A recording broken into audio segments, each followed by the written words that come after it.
कहते हैं कि घर का मुखिया हमेशा पुरुष होता है। कहते हैं कि लड़कियों को झुककर और लड़कों को रुककर चलना चाहिए। पर आपने कभी सोचा है कि ये कहते हैं वाली बात आती कहाँ से है? कौन लिखता है ये नियम? नमस्कार, मैं साक्षी चावला और आप सुन रहे हैं हमारा आज का विषय पितृसत्ता। आज हम उन अदृश्य बेड़ियों की बात करने जा रहे हैं जो हमारे घर, हमारे समाज और हमारी सोच को जकड़े हुए हैं। और आज हम इस शब्द की परतें खोलेंगे और जानेंगे कि ये शब्द सिर्फ औरतों को नहीं, पुरुषों को भी कैसे नुकसान पहुंचा रहा है। तो आज भी हम एक बहुत अच्छी चर्चा करेंगे। तो मैम, जो मैंने आपसे प्रश्न पूछना है वो मैंने लिख रखा है कि मैं भूलूं ना कुछ।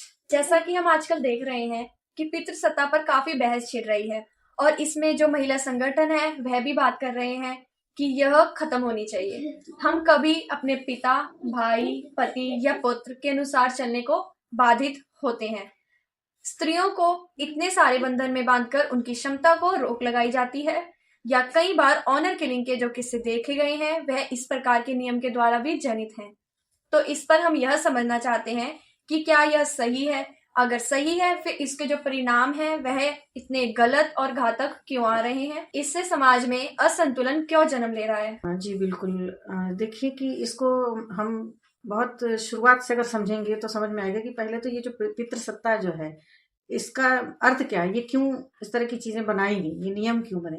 जैसे कि आप देखें कि मैं आपको ऐसे एक उदाहरण पहले देती हूँ, उसके बाद हम वहां तक पहुंचेंगे तो ज्यादा अच्छे से समझ में आएगा कि एक जो नदी है उसका जो जल है उसका एक तेज बहाव है, लेकिन अगर वो उसका कोई किनारा नहीं हो तो वो पूरी जगह फैल कर बहने लगती है। एक तरह से तूफान की तरह उसका जल जो है सब जगह बिखरने लगता है। इस तरह से वो घातक हो जाती है। ना कि वो उसका जल जो है ना किसी प्रकार के काम में नहीं आता, बल्कि वो तितर बितर होकर फैलता है, जिससे काफी कुछ नुकसान होता है। लेकिन अगर उसको दो मजबूत किनारों उसके द्वारा किसी एक दिशा में ले जाया जाए तो वही जल जो होता है ना वो उपयोगी हो जाता है। और एक सही दिशा में चलने के कारण हम जहां जहां उसकी उपलब्धता आवश्यक है वहां वहां वो करते हुए समुद्र में जाकर विलीन हो जाती है। तो इस तरह से एक दिशा में चलते हुए दो किनारों के मजबूत किनारों के मध्य बंधी हुई जब वो चलती है तो वो एक जीवनदायिनी होती है और अपने लक्ष्य को प्राप्त कर पाती है।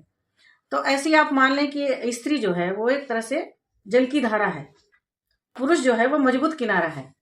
क्योंकि स्त्रियां जो होती है ना वो उनके अंदर भावनात्मक जो है बहाव बहुत अधिक होता है, और अगर वो ऐसी ना हो तो उनके जो कार्य है उनको दिया गया है प्राकृतिक तौर पर वो बहुत बड़ा बड़ा कार्य है।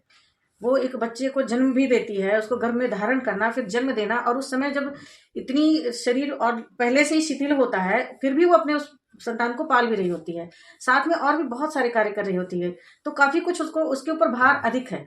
और कभी आप देखें कि जो भी अगर कोई बहुत अधिक भार सहना हो तो उसके लिए अगर कोई लचीली वस्तु होती है तो वो उसको आसानी से सहन कर लेती है उसके अंदर, और अगर कड़ी चीज होती है तो वो टूट जाती है, नहीं सह पाती। इसलिए स्त्रियों को अनंत भावनाओं का भंडार बनाया गया, मतलब उनके भीतर बहुत सारी भावनाएं भरी हैं, उनके अंदर ममता है, प्रेम है, स्नेह है, करुणा है, भरी हुई है उससे। ये सब कुछ इसलिए उनको दिया गया है ताकि वो जो इतने बड़े बड़े उत्तरदायित्व हैं, जहाँ पे इतनी गहन पीड़ा भी सहनी पड़ती है और बहुत कुछ सहना पड़ता है, वो सब कुछ वो आसानी से सह सकें, इसलिए उनको लचीला बनाया गया है। तो इसीलिए स्त्रियां जो होती है ना वो मानसिक रूप से भी बहुत मजबूत होती हैं, लेकिन क्योंकि वे भावनात्मक हैं तो यह भी होता है। इसका एक नकारात्मक पहलू यह है कि भावनाएं कब कब उबाल ले लें, कब अधिक बहने लगें, कब कैसे, ये चीज संतुलित कर पाना थोड़ा थोड़ा उनके लिए मुश्किल होता है। तो आप यहाँ पर देखें कि जो स्त्री और पुरुष हैं दोनों की भूमिका है संतुलन बनाकर रखने की। जैसा कि शिव और शक्ति के रूप में हम देखते हैं कि आप देखें कि शक्ति हमेशा शिव के अधीन रहती है, तो ऐसे ही स्त्री जो है अनंत भावना का भंडार है। तो भावनात्मक होने के कारण ही वो बड़े से बड़ा कार्य कर सकती है, समस्त संसार को वो रच सकती है, बहुत कुछ कर सकती है, उसके अंदर करने की संभावना बहुत अधिक है, क्योंकि वो बहुत अधिक सहनशील है, बहुत क्रियात्मक है। लेकिन अगर वो सही दिशा में चलेगी और एक निश्चित धारा में चलेगी तभी कुछ कर सकती है, नहीं तो वो तितर बितर होकर सब कुछ बिखर जाएगा, कुछ भी काम का नहीं हो पाएगा। इसलिए वो जो मजबूत किनारे हैं उनको वो पुरुष के रूप में उनको वहां पर स्थापित किया गया है। ये जो पितृसत्ता की हम बात करते हैं कि हम कभी पिता के अनुसार चलते हैं, कभी भाई के अनुसार या पति के अनुसार या पुत्र के अनुसार, ये कोई अधिकार नहीं दिया गया था। इसको समझा जाए कि ये उनको उत्तरदायित्व दिया गया था, ये उनका कर्तव्य उनको दिया गया था कि आप अपने आप को शारीरिक रूप से, मानसिक रूप से, संस्कारिक तौर पर इतना मजबूत बना लें कि आप जो आपके जीवन में स्त्री है, चाहे वह पुत्री है, माता है, बहन है या पत्नी है, उसके लिए आप मजबूत किनारों का कार्य कर सकें, जहां पर आप उसको संभाल कर रह सकें, जिससे वह जो भी उसका कार्य है वो बिल्कुल सही दिशा में चलकर, हाँ, सही मात्रा में चलकर अपने लक्ष्य तक पहुंच सके। तो उनको सिर्फ मजबूत किनारे उनको बनाने का ये कार्य दिया गया है। इसके लिए क्या आवश्यक है कि पुरुष अपने आप को संस्कार से युक्त करे, वो अपने आप को ज्ञान से भी परिपूर्ण करे, वो उसको आध्यात्मिक तौर पर भी मजबूत होना चाहिए, मानसिक तौर पर मजबूत होना चाहिए, शारीरिक तौर पर मजबूत होना चाहिए।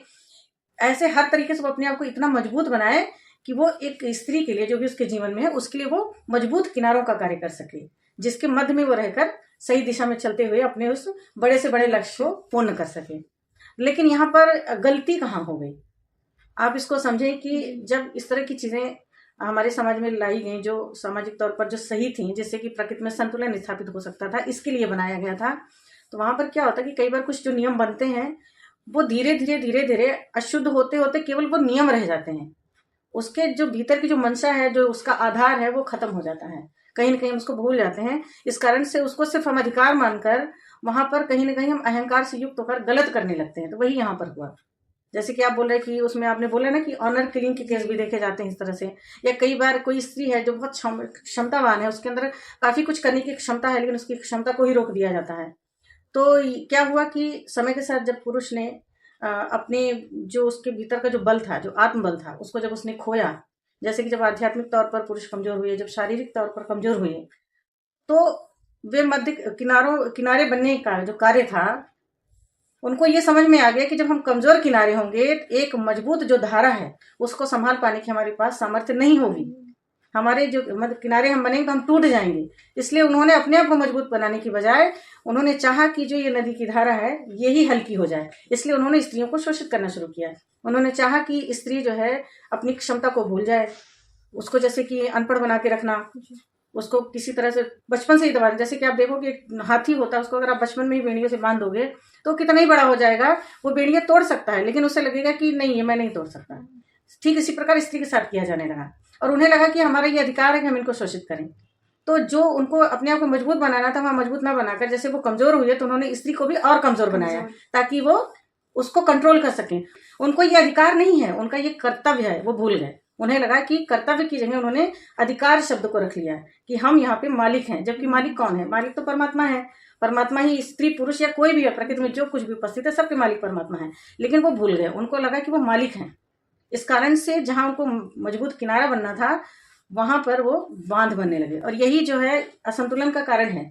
और इसी कारण से जो ऑनर किलिंग के केसेस देखे गए, यही कारण है कि ऐसी गलत चीजें की गई समाज में। और जो आज सभी कह रहे हैं कि ऐसा नहीं होना चाहिए, होना बहुत आवश्यक है ये, क्योंकि स्त्री और पुरुष जब मिलकर संतुलित तौर पर इस चीज को क्रियान्वित करेंगे, तभी संतुलन स्थापित होगा प्रकृति में। किसी एक को नकारा नहीं जा सकता, दोनों आवश्यक हैं, लेकिन इस तरीके से आवश्यक है, इसको समझना जरूरी है कि पुरुष ने जो चीज खोया है उसको वो वापस लाए, और इसका कार्य भी स्त्री ही कर सकती है। एक जो माँ है, माँ के ही सानिध्य में होता है एक छोटा सा बालक, तो माँ ही उसको ऐसे संस्कारित करे, जब वो गर्भ में आता है बालक, तब से लेकर किशोरावस्था तक, जब तक वो उस तरह अगर वो संस्कारित करती, इस तरह हर माता अगर करने लगेगी, तो वापस से पुरुष जो है इस तरह से मजबूत बनेगा, और फिर वो कभी नहीं चाहेगा कि स्त्री कमजोर है, बल्कि स्त्री को एक मजबूत स्त्री वो चाहेगा, जिसके लिए वो मजबूत किनारा बनकर उसका साथ देगा, जिससे प्रकृति में संतुलन स्थापित हो जाएगा, इससे समाज में भी संतुलन आएगा, और ये जो एक मुश्किल जो आ रही है, जो इससे खत्म हो जाएंगी। आपने बहुत सही कहा, हमें नियमों को तोड़ना नहीं है, उनमें आई गलतियों को सही करना है। आप इसमें थोड़ा और प्रकाश डालिए, इस समस्या का हल निकालने में पुरुषों और महिलाओं की क्या भूमिका हो सकती है? जी बिल्कुल, आप इसको समझे ऐसे कि जैसे मैंने अभी बोला कि जब पुरुष, कभी आप ध्यान दें कि ये गलती क्यों हो रही है, समस्या आ ही इसलिए रही है क्योंकि पुरुष संस्कार विहीन हो रहा है। और अगर पुरुष संस्कार विहीन है तो इसमें जो मेन गलती किसकी मानी जाती है? माँ की, क्योंकि माँ जो है ना, गर्भ से लेकर किशोरावस्था तक जो बच्चा होता है ना, वो पूरी तरह संस्कार लेता है, और उसमें सबसे ज्यादा बड़ी भूमिका माँ की होती है। माँ उसको जो चाहे वो बना सकती है।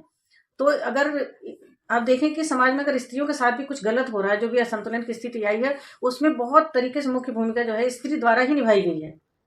क्योंकि आप किसी घर में भी देखें, मान लो अगर बहू के साथ एक जो जो पति है उसका, अगर वो गलत कर रहा है, तो कहीं ना कहीं आप देखेंगे उसमें जो माँ है उसकी बहुत बड़ी भूमिका है कि वो गलत करने दे रही है। वो कहती है कि वो पुरुष है, वो कुछ भी करे, वो अपनी बहू को ही बार बार डांट रही है, एक बार भी अपने बेटे को नहीं बोल रही कि तुम्हें वो स्त्री है उसके साथ ऐसा व्यवहार नहीं करना है। तो ठीक ऐसे इस बात को समझे कि अगर जो माँ है वो केवल अपनी पुत्री को बोलती है कि तुम संस्कार तुम्हें जरूरी है और पुत्र को नहीं जरूरी है, तो आप देखो कि वो वही खुद असंतुलन बना रही है, कहीं ना कहीं वो खुद पैदा कर रही है। और एक माँ जब अभी एक ऐसा कुछ असंतुलन पैदा करती है तो वो जाके आगे की पीढ़ी को भोगना पड़ता है। ऐसे ही करके हर स्त्री पीढ़ी दर पीढ़ी उस चीज को कहीं ना कहीं फेस कर रही है, लेकिन हर स्त्री कंप्लेन भी कर रही है। तो आप कंप्लेन करने से कुछ नहीं होगा, हर स्त्री को स्वयं में ही उस चीज को बदलना पड़ेगा। आप अपनी ही संतान से उस चीज को ठीक करें। और इसमें जो पिता है उनकी भी भूमिका है। तो माता पिता मिलकर, जैसे कई पीढ़ियां लगती, कोई चीज गलत होने में वैसे ठीक होने में भी कई पीढ़ियां लगती हैं। ऐसा नहीं कि हम एक चुटकी बजाएंगे और कुछ जादू हो जाएगा, तो ऐसा नहीं होगा। लेकिन अगर हम अभी से इस चीज को शुरू करेंगे तो पक्का ही है कि बहुत जल्दी ही इस चीज को हम फिर से वापस से सही दिशा में ला सकते हैं और बहुत अच्छा सब कुछ हो सकता है। तो इसमें माँ जो है उसको चाहिए कि वो अपने जो पुत्र संतान है, पुत्री को ही नहीं पुत्र संतान को भी सही संस्कार दे, उसको भी आध्यात्मिक रूप से आध्यात्मिक ज्ञान दे, उसको आध्यात्मिक रूप से मजबूत बनाए, शारीरिक रूप से मजबूत बनाए, मानसिक रूप से मजबूत बनाए। उसमें पिता की भी बहुत बड़ी भूमिका है, क्योंकि पिता जो होते हैं, पिता जैसा व्यवहार करते हैं घर में अपनी बेटी के साथ, अपनी माँ के साथ, अपनी बहन के साथ, अपनी पत्नी के साथ, वो भी जो है पुत्र संतान सीखती है, वहीं से ही सीखती है। क्योंकि बच्चे कहने से कम सीखते हैं, वो देखते हैं, जो महसूस करते हैं, जो उन चीजों से ज्यादा सीखते हैं। तो पिता का भी उत्तरदायित्व बनता है और माँ का भी, कि वो अपनी जो पुत्र संतान है उसको भी वो संस्कार दे और इस चीज को समझाए, इस नियम को समझाए ना। जिस तरह गलत नियम लोगों ने समझ लिया है उसको वो सही तरीके से समझाए, इसको संशोधित करके कि ये ऐसा क्यों बना था, ये सिर्फ हमारा कर्तव्य हमें दिया गया था। जो कर्तव्य है, कर्तव्य को अधिकार ना माना जाए, क्योंकि जहां अधिकार मान लिया जाता है वहां अहंकार आ जाता है, और जहां अहंकार हो जाता है वहां पर गलत होना बिल्कुल निश्चित हो जाता है। और अहंकार के कारण ही सारी गलतियां होती है। समाज में जो असंतुलन आता है वो अहंकार के कारण ही आता है, और अहंकार वहीं से आता है जहां पर अधिकार की बात हो जाती है।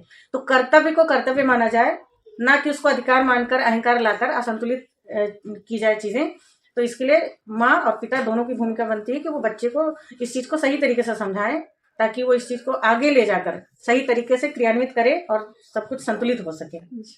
आपने बिल्कुल सही कहा, नियम गलत नहीं है, नियम में अशुद्धता आ गई है, अतः हमें उन्हें फिर से संशोधित करने की आवश्यकता है ताकि पुनः संतुलन स्थापित किया जा सके।